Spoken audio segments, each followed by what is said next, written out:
Hello, welcome to the conversation on News Central Television. This is a program where we bring you up to speed with all the political happenings on the African continent. I am Gbenga Aborowa. And I'm Rita Omodia. On today's edition of the conversation, we'll be looking at developments in Nigeria and the country's polity, as over 93 million Nigerians will be going to the polls tomorrow to exercise their franchise to elect the country's next president. Today is also a day of commemoration and reflections, as today makes it exactly 1 year since Russia launched a full-scale attack on Ukraine, and the latter retaliated, which resulted in an ongoing war that violently ended decades of relative stability in the area.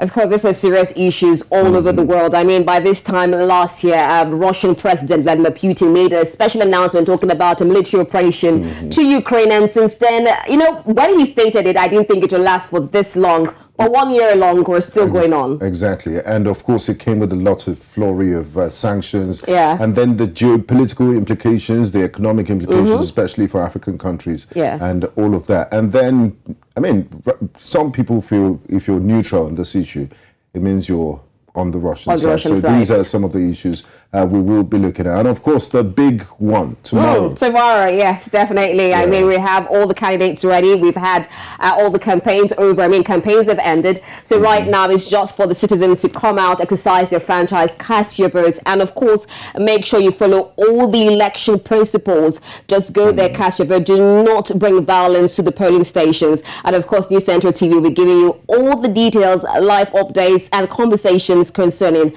the election.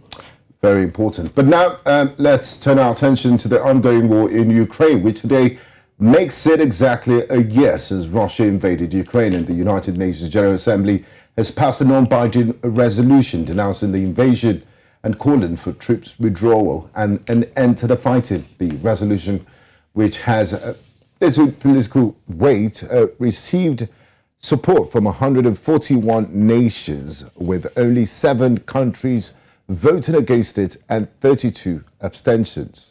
Now, on Wednesday, President Yoweri Museveni of Uganda and Ukrainian President Volodymyr Zelensky had their first phone conversation discussing matters of mutual interest and the potential for developing bilateral relations. President Zelensky spoke about Ukrainian peace initiatives at the UN and emphasized the need to strengthen ties between the two nations. Uganda was among 17 African nations that abstained from a UN resolution condemning the Russian invasion of Ukraine in March of the same year. President Museveni has consistently advocated for negotiation as the best solution to the conflict.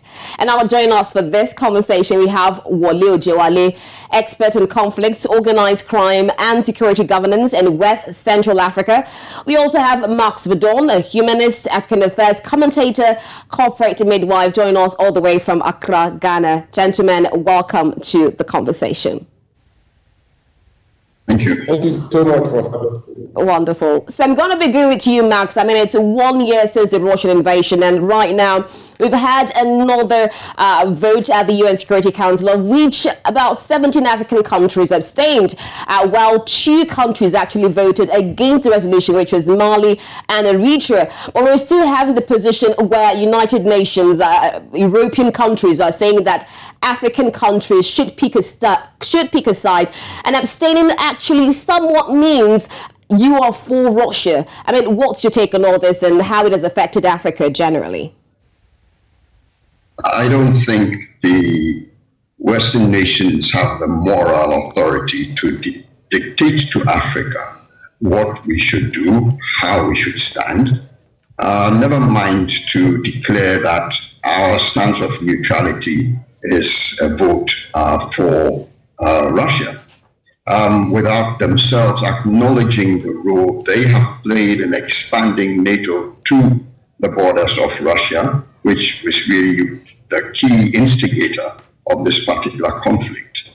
So no, we are not here to be dictated to by any global power or grouping of powers. And it is noteworthy that both China and India have also been relatively neutral in their pronouncements.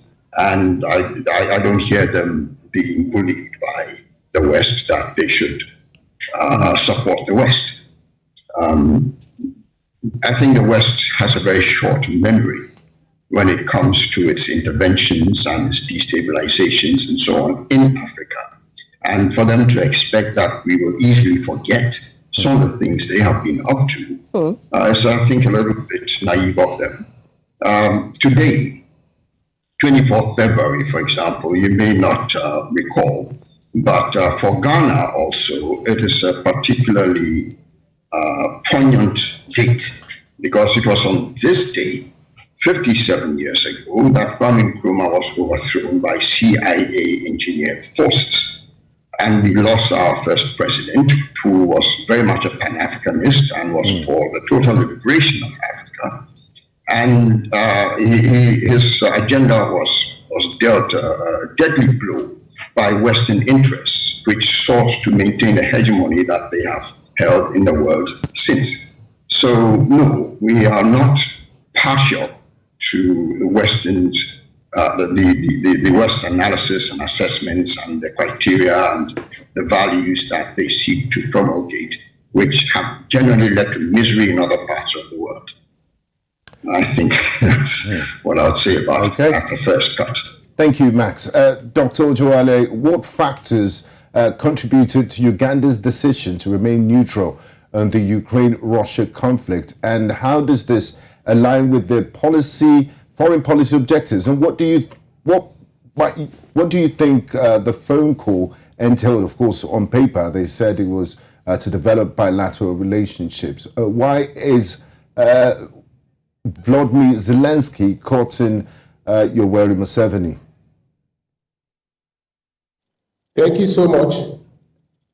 I think I need to underscore the fact that almost all wars end on the negotiation table, irrespective of how much of military armament that might have gone into ahead of that. On a final analysis, this war between Russia and Ukraine is going to end on a negotiation table. And it becomes very dicey and a bit tricky for African countries, particularly because of their bilateral, multilateral relationship that they have with Russia in particular. Don't forget that for most African countries, looking at the human rights protocols and constraints that is attached to acquisition of arms and ammunition, with respect to asymmetrical warfare that is going on in most of the country, whether it is Nigeria, you talk about terrorism, banditry, we need the super Tucanos, the military armament to be able to fight that asymmetrical war. Whether it is Mali, whether it is Burkina Faso, whether it is Uganda, whether it is DRC, Ethiopia, Kenya, a lot of these countries, there is a shifting relationship, which is moving away from Western-dominated bilateral relation to what is now called, particularly among international relation experts, as Sino-Russo relationship. In other words, they are either looking in the direction of China or looking in the direction of Russia for these particular military armament.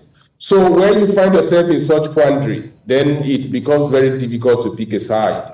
And that is the reason why it appears that most African countries have been suing for peace and then calling for negotiation, and it appears like they are sitting on the fence. But if you look at the peculiar situation in which they find themselves, which doesn't really augur well for us as citizens, because we found ourselves not really as an important interlocutor that is being invited. I think what counts for some of these Western establishment and hegemony is that just cast your vote in our support. It doesn't matter. In the real sense of it is not that they really take us serious. And then when you find yourself in such situation, you also don't want to incur the wrath of anybody because of what is at stake. So I think that is what informed the position of some of these African countries, and President Yoweri Museveni that you mentioned, trying to talk to Russia and at the same time try to talk to Zelensky. And you find out that is what South Africa has also been doing. So sorry to interrupt you, Dr. Ojewale. Just to track back a little bit. This resolution at the United Nations General Assembly is non-binding, but why is it so still important that, certain countries vote in certain ways, and why does it mean a lot to these countries that in conflict against each other? The resolution doesn't really carry so much weight, but don't forget that what is going on in Russia about Russia's invasion of Ukraine is a proxy war. So when the vote is tallied, the Western establishment, the Western hegemon are looking at it as, say, so who voted along our side, who didn't vote along our side, and that begins to affect the relationship going forward in the area of trade, armament, and even foreign aid support. So it is more about using every available means to fight a proxy war and see who is actually on your side. And don't forget that we are now at what some scholars have gone to the street to call second stage scrambling for Africa. So in this sense, everybody's looking at Africa as the new oil in terms of a powerhouse for the next alternative energy. And the reason why this agitation is going on for invasion, incursion, and domination of Africa, it isn't really so much about what is happening in Ukraine, but it is just that has provided a platform to see where the allegiance of African leaders and African countries lies. So it is like a battle for the soul of Africa. And then the vote that you cast, wherever you cast it, makes a lot of difference in alignment and realignment that is going on in the global stage now. All right, thank you so much. I'm going to bring Max into all of this. And while we're looking at the second scrambling for Africa, I mean, it's one thing to have 17 countries abstain from the votes, but we also had about 2 countries who voted against the resolution in support of Russia, which means that, out of the African countries, we're still not really united in our position. Now, what do you think were some of the factors? Because the 2 countries were Mali and Eritrea that influenced the position to actually support this Russia's invasion outright. It may well be that they feel a bit aggrieved by their former colonial powers. In Mali, it's the French who are suspected to be behind a lot of the destabilization that's going on in the country right now from Islamic extremists who are seeking really to expand their sphere of influence in West Africa. So it's possibly more a case of, the enemy of your enemy is my friend, that kind of thing. But really looking at the U.S. Justification for extending this war, really we have to call it that because my information is that within the second month of the outbreak of hostilities in Ukraine, Zelensky was ready to negotiate a peace with Putin. And the then British Prime Minister flew to Kiev to dissuade him from that course of action and persuaded him to keep on fighting. So, as has been said, this is a proxy war. And the European nations really have no moral authority. When they were faced with the possibility of a negotiated settlement, they rather decided to fan the flames of the conflict. I would like to believe that, yes, in Africa, we may not be completely united in our continental perspectives, but at least we still maintain a reasonably rational and level head regarding these conflicts, which in this particular case actually poses an existential threat to the whole world.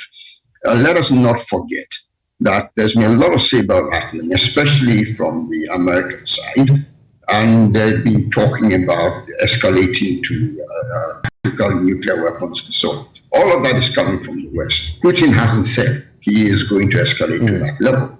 I don't think he needs to. I think with his hypersonic missiles and so on, he could do a lot of damage without going nuclear. And that's not to mention the possibility of what are known as longitudinal scalar weapons, which are a new form of directed energy weapons, some believed to have been the cause of the earthquakes in Turkey, and those can also inflict quite a lot of damage without actually having to go nuclear.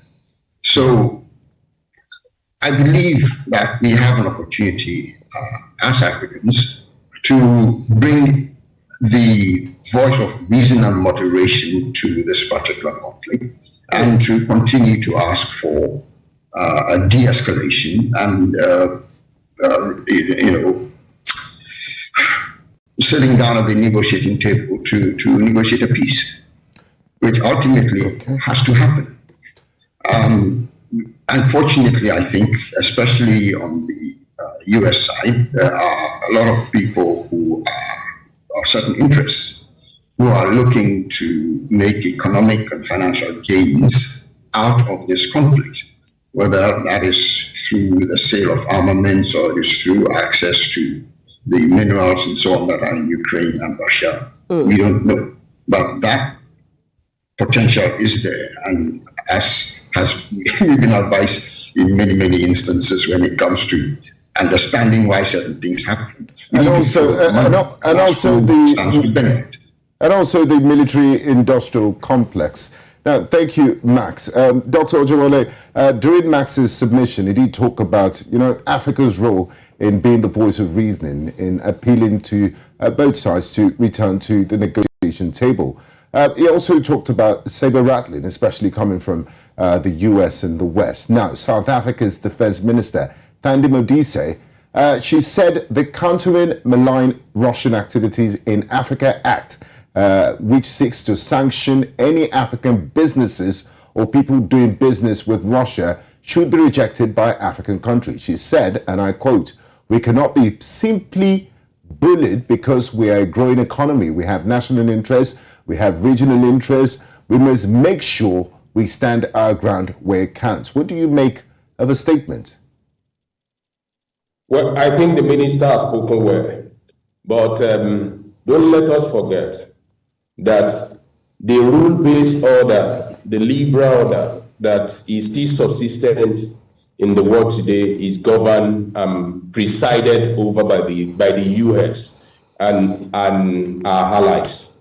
So those things, they are flowery statement of Pan-Africanism, trying to stand audacious, trying to look like you are truly in charge of your destiny as a continent. But if you interrogate it further, it is as superficial as they come. And the reason is this: you have a continent that is completely coupled to the global system, which is rule-based, which is presided over by the United States of America with our allies. And then what China, Russia, Iran, Saudi Arabia, and a few other countries are trying to put together is an alternative world system that is going to rival the rule-based system that is presided over by the US. That is going to take a long time. So why have I gone this track? It is to underscore the fact that when you are dining with the one that is powerful than you can decide whatever comes to you. It can truly African countries can be sanctioned, and it's going to just compound the challenges that we have in Africa. And this is not really a defeatist mentality. I'm just trying to the reality of it at what is playing out. Now, Russia is fighting a very tight war in Ukraine, despite the oil deposit, despite all the propaganda machine. It has truly not been easy. And if you watch very carefully, the reason why China has been very careful about whether to give the full throttle support to Russia, because the truth of the matter is that whatever alternative system that they are trying to come with, because what that means is that what African leaders are saying is that if you place, what the minister is saying is that if you place a sanction on our business, we will decouple from this system and then go and plug ourselves into the new system that doesn't really exist anywhere. So when you find yourself in that kind of a very narrow strait, to speak, we have to actually tread very carefully in this situation. My fear and my concern is that African leaders need to be very savvy in the diplomatic card that they are going to play in this situation. so that they don't find themselves to be blamed on the long run. Sanctions will hurt the countries. These are countries that a couple of them are already struggling economically, struggling in terms of security and so many things. Why am I saying this? It's a balancing act. We have to be very, very careful how we relate to the US, how we relate to the Western establishment in this Russia war in Ukraine, and then also find a way to manage our relationship with China, Russia, and other parallel countries that are trying to decouple from the global, from the liberal order, and then develop a new global system, which, as far as I can see, I don't even see the architectural framing as we are talking about now. I think they are still trying to think and reason about it. But don't forget that the rule-based system is over 60 years old. It was established after the Second World War. So we're talking about something that is that is decades, 60 years, 70 years ago. You can't really decouple that easily.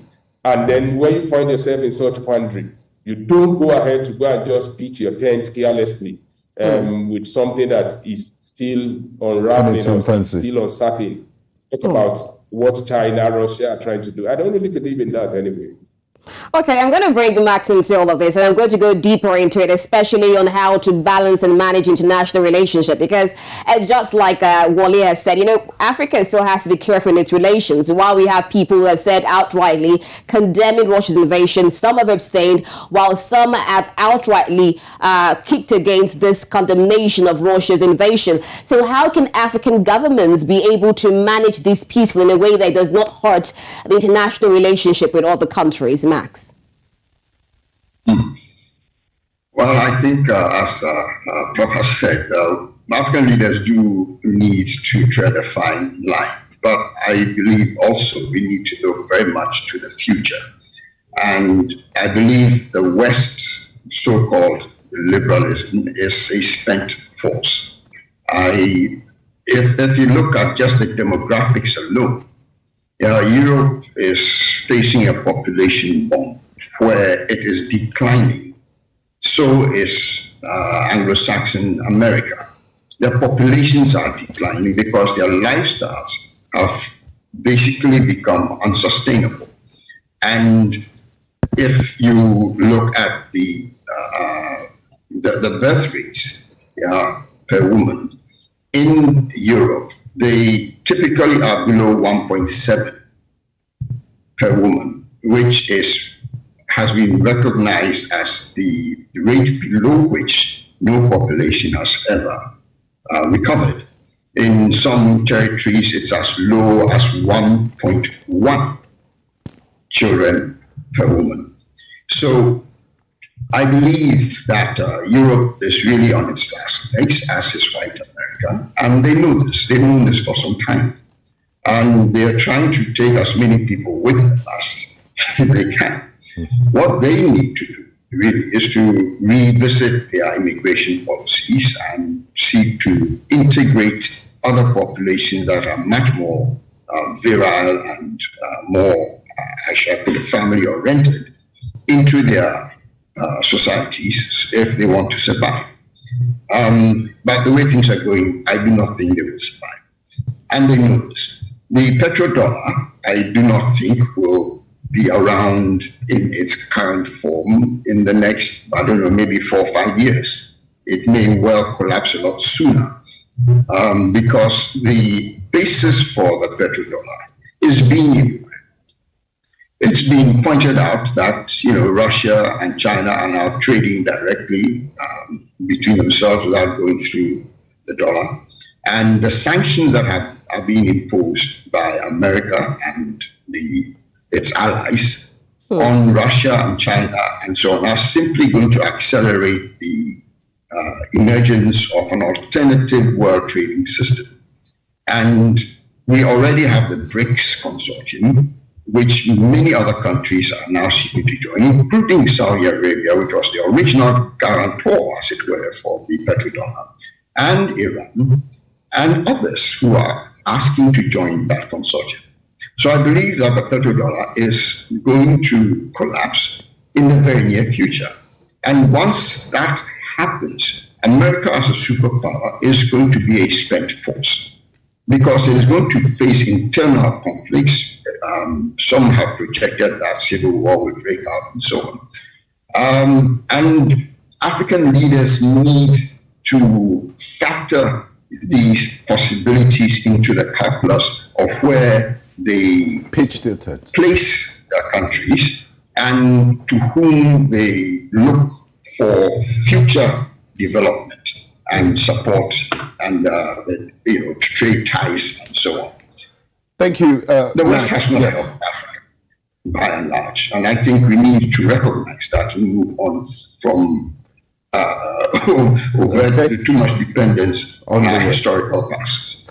Thank you, Max. Now, finally, Dr. Ojewale, you started, your opening statement was every war that has happened in the course of humanity ended on the negotiation table. And it's instructive that on a day like this, where we celebrate, where we commemorate the 1-year anniversary of Russia's invasion, we also think about ways to end this war. Now, looking ahead, what steps can the international community take to promote a peaceful resolution to the conflict? And what is Africa's role in this? How can Africa countries play a role in ending this war in Ukraine? If you can, in less than a minute, I'll appreciate it. Well, let me say Africa is not even on the table, and this is not a defeatist mentality. That is just the obvious truth. Now, on the what should the international community do? I think we have come to the point that they should de-escalate, because they promised Ukraine Leopard. Leopard tank has not arrived.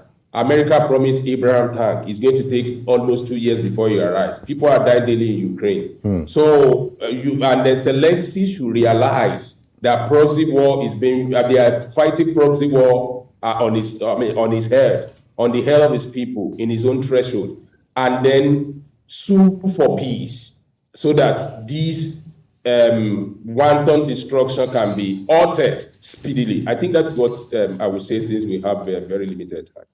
All right. Thank you very much. Thank you. It's been an absolute pleasure having you, both Max and Dr. Ojewale. We look forward to having you some other time. Dr. Ojewale will be joining us in the second half for our Nigerian discussion. Thank you very much, and glad